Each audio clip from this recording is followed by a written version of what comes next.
बाद आपका स्वागत है। मैं हूं आपके साथ सौरभ और छत्तीसगढ़ की खबरें देखना शुरू कर चुके हैं। यूपी के हाथरस में हुई घटना को लेकर कैबिनेट मंत्री डॉक्टर शिव कुमार डहरिया ने अनुसूचित जाति के प्रमुखों के साथ बैठक ली। बैठक में कैबिनेट मंत्री ने हाथरस में हुए गैंगरेप की घटना की निंदा की। इसके साथ ही उन्होंने कहा कि इस मामले को लेकर 5 अक्टूबर को ब्लॉक स्तरीय धरना देंगे, 6 अक्टूबर को जिला स्तरीय धरना, वहीं इसके बाद 7 अक्टूबर को प्रदेश स्तरीय विशाल धरना प्रदर्शन व रैली निकालेंगे और राष्ट्रपति के नाम ज्ञापन सौंपकर यूपी के मुख्यमंत्री आदित्य योगीनाथ को बर्खास्त करने की मांग करेंगे। इस प्रदर्शन में सर्वदलीय अनुसूचित सहित कई संगठन भी शामिल होंगे। हमारे हाथरस में उत्तर प्रदेश में इस तरह की घटना मनीषा जी के साथ है, उससे पूरा देश उद्वेलित है और उत्तर प्रदेश इस तरह की घटनाएं अनुसूचित जाति के लोगों के साथ, अनुसूचित जाति लोगों के साथ हो रही, वो भारतीय संविधान का उल्लंघन है। और आज हमारे देश में हमारे अनुसूचित जाति समाज के लोग, प्रमुख संगठन के लोग और हमारे क्षेत्र में अनुसूचित विभाग विभिन्न पदाधिकारी आज उपस्थित हुए और ये निर्णय लिए हैं कि इस घटना के विरोध में 5 तारीख को पूरे छत्तीसगढ़ के 46 ब्लॉकों में, सारे ब्लॉकों में और 28 जिलों में और 6 तारीख को सभी जिलों में और 7 तारीख को प्रदेश स्तरीय धरना प्रदर्शन का आयोजन किया जाएगा और राष्ट्रपति के नाम ज्ञापन दिया जाएगा, जिसमें इस तरह की क्रूएल्टी के साथ एट्रोसिटी इस तरह से 14 तारीख की घटना है इस महीने की और ना तो उनको उपचार दिया गया, ना ही सरकार ने उनके अपराधियों को पकड़ने की हिम्मत जुटाई। और जिस तरह से अन्याय अत्याचार उस बालिका के साथ की गई है, उनके 14 दिन के बाद परसों उनको उत्तर प्रदेश में दलित युवती से रेप व हत्या के मामले में यूपी सरकार की निंदा हो रही है। इसी कड़ी में छत्तीसगढ़ के बिलासपुर शहर में एक विरोध रैली निकाली गई। बिलासपुर युवा कांग्रेस ने कैंडल मार्च भी निकाला, जिसमें बड़ी संख्या में युवा कांग्रेस के कार्यकर्ता और पदाधिकारी शामिल हुए। कांग्रेस की तरफ से भावेश गंगोत्री ने इस विरोध रैली की अगुवाई की। साथ ही ये भी कहा कि उनका यह विरोध तब तक जारी रहेगा जब तक मृत युवती को न्याय नहीं मिलता। दिन पहले बलात्कार हुआ और उसने कल दम तोड़ दिया।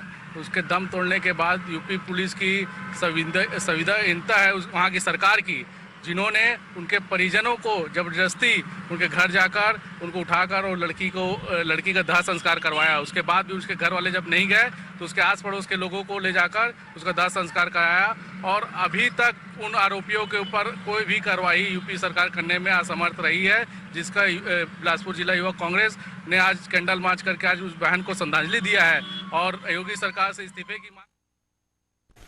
उत्तर प्रदेश के हाथरस में दलित युवती के साथ दुष्कर्म और हत्या मामला अब तूल पकड़ने लगा है। बिलासपुर छत्तीसगढ़ में विभिन्न संगठनों और समुदाय के लोगों ने इसका विरोध किया। इसी कड़ी में छत्तीसगढ़ अनुसूचित जाति जनजाति अन्य पिछड़ा वर्ग व अल्पसंख्यक कल्याण विकास समिति ने सड़कों पर उतरकर जोरदार विरोध प्रदर्शन किया। बिलासपुर कलेक्ट्रेट के बाहर मोदी सरकार और योगी सरकार के खिलाफ जमकर नारेबाजी भी की गई। साथ ही दलित परिवार को तत्काल न्याय दिलाने की मांग करते हुए बिलासपुर कलेक्टर के माध्यम से राष्ट्रपति को ज्ञापन सौंपा।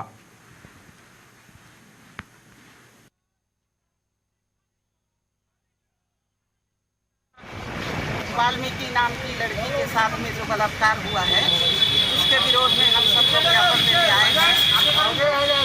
अपराधियों को या तो 302 के तहत उनकी जल्दी से जल्दी मौत की सजा हो या तो उन अपराधियों को हम अनुसूचित जाति वाले लोगों के हाथ में दे दिया जाए, हम लोग खुद ही निपटा देंगे। 10 अक्टूबर को प्रदेश भर के 300 ब्लॉकों में मुख्यमंत्री भूपेश बघेल ने पीसीसी चीफ के नेतृत्व में केंद्र सरकार के नए कृषि कानून के विरोध में कांग्रेस वर्चुअल रैली आयोजित करने जा रही है, जिसमें 30 से 40 हजार कार्यकर्ताओं व किसानों के शामिल होने की संभावना है। इस कार्यक्रम में कांग्रेस नेता राहुल गांधी भी शामिल हो सकते हैं।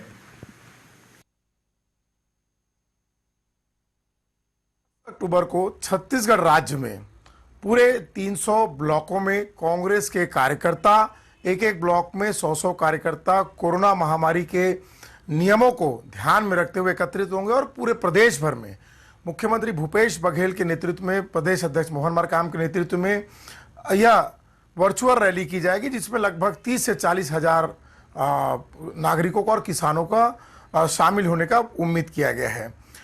पूर्व निर्धारित कार्यक्रम के तहत इसमें राहुल गांधी भी शिरकत कर सकते हैं। अभी कार्यक्रम आया मोदी सरकार के नए कृषि बिल की सच्चाई कांग्रेस घर घर तक पहुंचाएगी, ये संसदीय सचिव का कहना है। साथ ही साथ आपको यहां पर बता दें कि जिस तरीके से ये बिल के बारे में हर जगह निंदा हो रही है, 2 अक्टूबर को नए किसान बिल को लेकर प्रदेश के सभी ब्लॉकों में विरोध प्रदर्शन भी किया जाएगा। संसदीय सचिव विकास उपाध्याय ने कहा कि इस काले कानून के विरोध में हम हर लड़ाई लड़ने को तैयार हैं।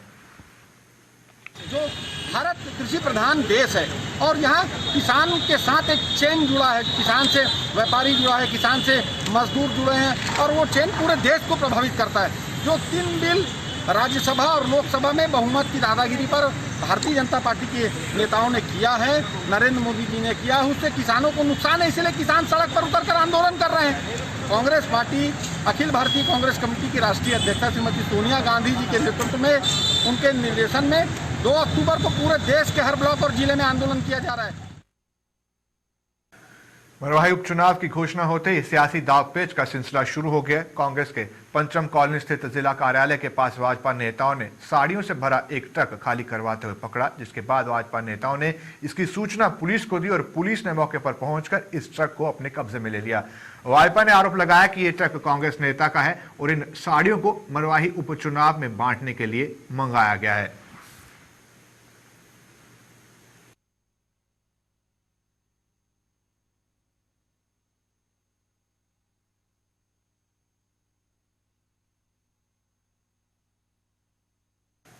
उपचुनाव को लेकर चुनाव आयोग की सर्वदलीय बैठक बुलाई गई थी। बैठक में जमकर हंगामा हुआ। बैठक में जेसीसीजे ने मरवाही कलेक्टर पर उसको हटाने की मांग की। इस पर कांग्रेस और जेसीसीजे के बीच झड़प भी हो गई। बैठक के बाद पत्रकारों को संबोधित करते हुए जेसीसीजे प्रदेश अध्यक्ष अमित जोगी ने आरोप लगाया कि कलेक्टर कांग्रेस जिला अध्यक्ष के रूप में काम कर रहे हैं। उन्होंने कहा कि चुनाव अधिकारी के नाक तले आचार संहिता का बड़े पैमाने पर उल्लंघन हो रहा है। यहां तक कि एक राजनीतिक दल के कार्यालय के बाहर साड़ियों से भरे एक ट्रक को देखा गया, वहां पर वो मिला, लेकिन कोई कार्रवाई नहीं हो पाई।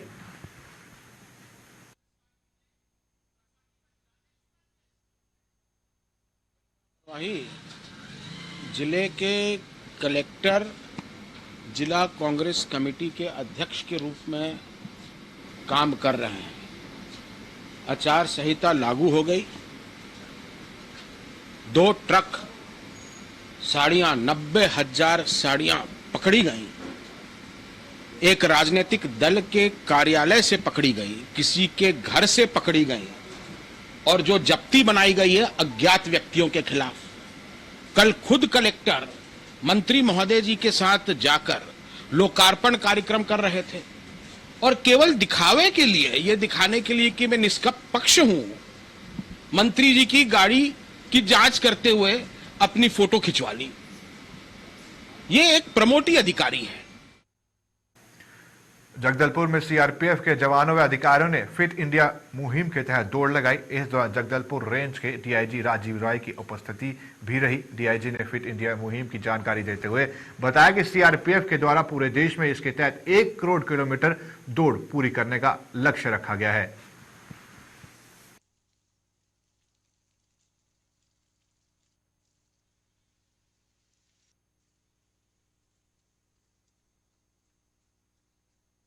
द्वारा महात्मा गांधी की 150वीं जन्म जयंती के अवसर पर 1 महीने का प्रोग्राम फिट इंडिया का चलाया गया, जिसका मकसद था कि पूरे फोर्स द्वारा 1 करोड़ किलोमीटर 1 महीने लगातार दौड़ते हुए कवर करना।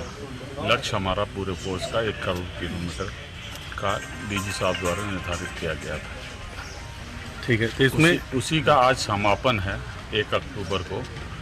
तो आज पूरे देश भर में सीआरपीएफ इस फंक्शन को ऑर्गेनाइज कर रही है और फिट इंडिया का ये प्रधानमंत्री जी का जो फिट इंडिया का जो मोटो है उसको कार्यान्वित करने के लिए ये हमारी तरफ से सीआरपीएफ की तरफ से एक। बालोद जिला के दल्ली राजहरा खदान में आम आदमी पार्टी ने आज सुबह से हड़ताल शुरू कर दी है। पार्टी का कहना है कि 12 सूत्रीय मांगों को लेकर वह धरने पर बैठे हुए हैं, जिस पर प्रशासन ने अब तक कोई ध्यान नहीं दिया।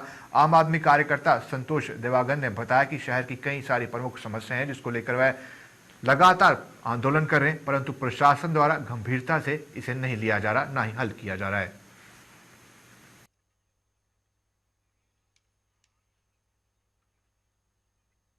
सूत्रीय मांग जो नगर विकास के लिए, मुआवजा राशि के लिए, रोजी रोजगार के लिए, ट्रांसपोर्टिंग व्यवसाय को लेकर हम लोग चक्काजाम कर रहे हैं, जो बीएसपी मैनेजमेंट और शासन प्रशासन से हमने सालों से मांगते हैं, जिसके लिए अनेकों बार आमरण अनशन, चक्का जाम, धरना प्रदर्शन, पद यात्रा करते आए हैं। लेकिन दुर्भाग्य की बात है कि ना तो बीएसपी मैनेजमेंट को चिंता है, ना तो शासन प्रशासन को चिंता है। आज हम लोग मान के चल रहे हैं कि जब तक हमारी मांगों को पूरा नहीं किया जाता, जो मूलभूत सुविधा की मांग है, तब तक हम लोग चक्का जाम नहीं। आज 1 अक्टूबर से रेलवे ने पैसेंजर की अपनी सेवाओं को बालोद जिला सहित आसपास के क्षेत्रों में बंद कर दिए। मामले से अनजान लोगों ने आज भी रेलवे स्टेशन की ओर रुख किया, परंतु टिकट काउंटर को ही रेलवे प्रबंधन ने बंद कर दिया। इस मामले में मुख्य स्टेशन मास्टर ने बताया कि यात्रियों की कम संख्या इसका कारण है और ये भी कहा कि उच्च स्तर पर इसका फैसला लिया गया है।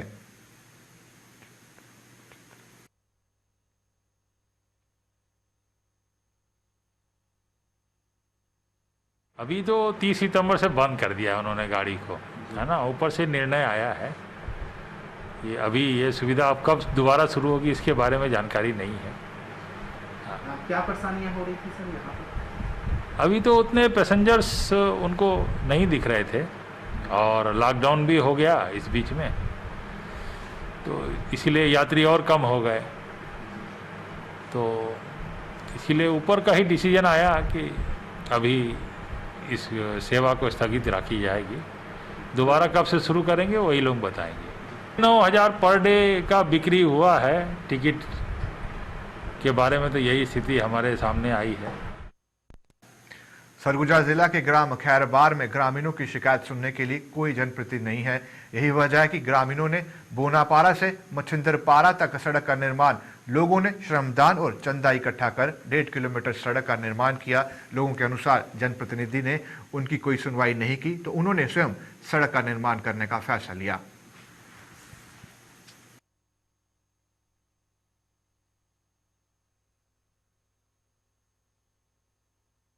बहुत दिक्कत था इस रोड में आने जाने के लिए। पब्लिक लोग काम उम करने के लिए जाते थे तो कई बार गिर चुके, और सरपंच लोगों को बोलते थे कि इसमें गिरा दीजिए मुरा में या तो गिट्टा, तो हम लोग को बात कोई सुन भी नहीं किए। और गिराए भी थे तो जहाँ मन तहाँ 2-3 ट्रिप, बस ज़्यादा गिरा भी नहीं किए। तो आप वाले मोहल्ले वाले सलाह हुए कि हम लोग के ही तो आना जाना है इस रोड में, सरपंच सचिव तो आएंगे नहीं। तो हम लोग सोचे कि अपने घर से 100 रुपया 200 रुपया चंदा किया। दिन से काम किए हैं, लगभग 2.5 किलोमीटर सीधा पड़ता है, और उसमें घूमते हैं तो ज़्यादा लंबा पड़ता है। कहाँ जाते हैं आप लोग? हम लोग इसी वही रोड पकड़ाते हैं, लेकिन वो ज़्यादा घुमाव होता है। क्या करने इस रोड से जाते हैं? मतलब हम लोग को 60 काट पड़ता है, इसलिए हमारा आवागमन ठीक नहीं हो रहा था। तो इसलिए गांव से मिल के हम लोग चंदा करके 20 ट्रैक्टर ये थोड़ा सा मुरम टाइप से। हमन सरपंच मला उप सरपंच है, उप सरपंच है, बस 2 जन है। तो मतलब बोल देखे तो कोई भी सुन भी नहीं करता है। तो हमारे कोन्हा पड़ जाए जगह, तो कुछ ने कोन्हा चलते नहीं आवे थे कोई की का अब का करिए। मेरा सुझाव तो ये है कि ग्राम पंचायत जैसे लॉकडाउन के चलते अभी कुछ परेशानियां जरूरी है, लेकिन मैं ये सोचता हूँ कि ये लॉकडाउन अभी ख़त्म होने को जा रहा है। इसके बाद हमारे ग्राम पंचायत के जो सरपंच सचिव हैं वो लोगों से प्रस्ताव भी उनको मंगाया जाएगा, और हमारे मंत्री बाबा साहब जी हैं उनको मैं अपने लेटर पैड में भी मैं सुपुर्द करूँगा। चलिए यहाँ पे वक्त हुआ कि छोटे से ब्रेक का, आप बन रहे हमारे साथ।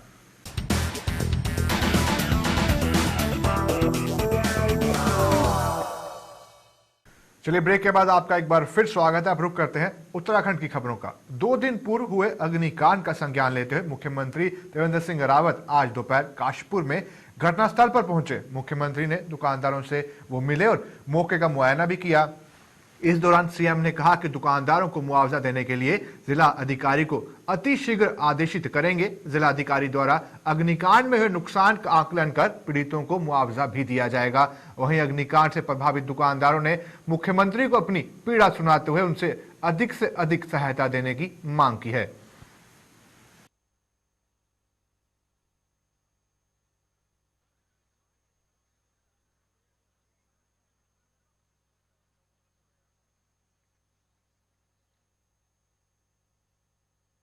बहुत छोटे कारोबारी हैं बेचारे, जो दिन भर कमा के और रात को अपना परिवार का लालन पालन करते होंगे। तो इसके मैं जिलाधिकारी को अभी तुरंत निर्देशित कर रहा हूं कि वो इसका आकलन करके और सरकार को भेजें। इनके लिए हम जल्दी से जल्दी जो आर्थिक सहयोग या राहत इनको देनी है, हम बहुत जल्दी से जल्दी उनको देंगे। काशीपुर में मुख्य बाजार में भीषण अग्निकांड के बाद आज मुख्यमंत्री त्रिवेंद्र सिंह रावत ने पुरानी सब्जी मंडी पहुंचने से पहले कांग्रेस महानगर अध्यक्ष संदीप सहगल के नेतृत्व में स्थानीय कांग्रेस कार्यकर्ताओं ने काली पट्टी बांधकर मुख्यमंत्री के खिलाफ जमकर नारेबाजी की, जिन्हें पुलिस व प्रशासन ने मुख्यमंत्री के विरोध की आशंका के चलते कोतवाली गेट पर गिरफ्तार कर लिया।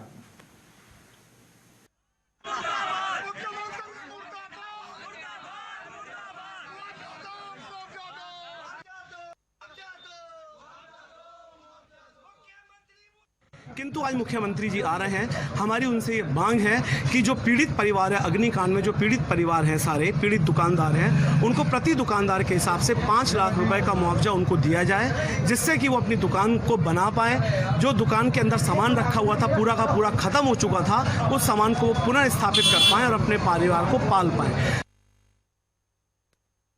केंद्र सरकार द्वारा पारित किसान बिलों के खिलाफ पूर्व विधायक नारायण पाल ने कांग्रेस कार्यकर्ताओं के साथ नगर के मुख्य चौराहे पर भीख मांगकर विरोध प्रदर्शन करते हुए केंद्र सरकार की कड़ी आलोचना की। इस दौरान उन्होंने केंद्र की भाजपा सरकार को किसान विरोधी सरकार बताया। पूर्व विधायक ने कहा कि केंद्र ने किसानों को कमजोर करने व पूंजीपतियों को मजबूत करने के लिए ये अध्यादेश पारित किया है। उनका आरोप था कि मोदी सरकार ने किसानों को बर्बाद करके मजदूर बना दिया है व केंद्र की नीतियों से किसान कमजोर हो रहे हैं।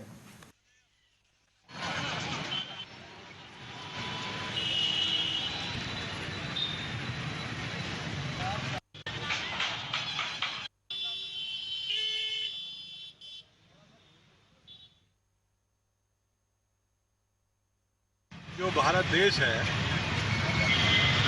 ये किसान जो है अन्नदाता है, इसमें तो कोई शक है ही नहीं। इन्होंने किसानों को कमज़ोर करने के लिए और पूंजीपतियों को फायदा पहुंचाने के लिए एक राज्यसभा और एक लोकसभा में बिल पास कराया अनुचित तरीके से। जो इस देश के जो कई पार्लियामेंट क्षेत्रों के जो सांसद थे, जब राष्ट्रपति से मिलने गए तो पुलिस ने बिल्कुल अनुचित तरीके से उन्हें रोका।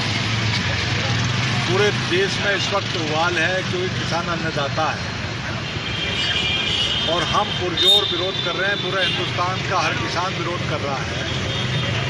ये अडानी और अंबानी और जो पूंजीपति हैं 4-6 उनसे दोस्ती निभाने के चक्कर में इस देश को किसानों को बर्बाद कर दिया नरेंद्र मोदी ने। किसान को मजदूर थोड़ा सा मुरम टाइप से हमन सरपंच मला उप सरपंच है, सरपंच है, उप सरपंच है, बस 2 जन है। तो मतलब बोल देखे तो कोई भी सुन भी नहीं करता है।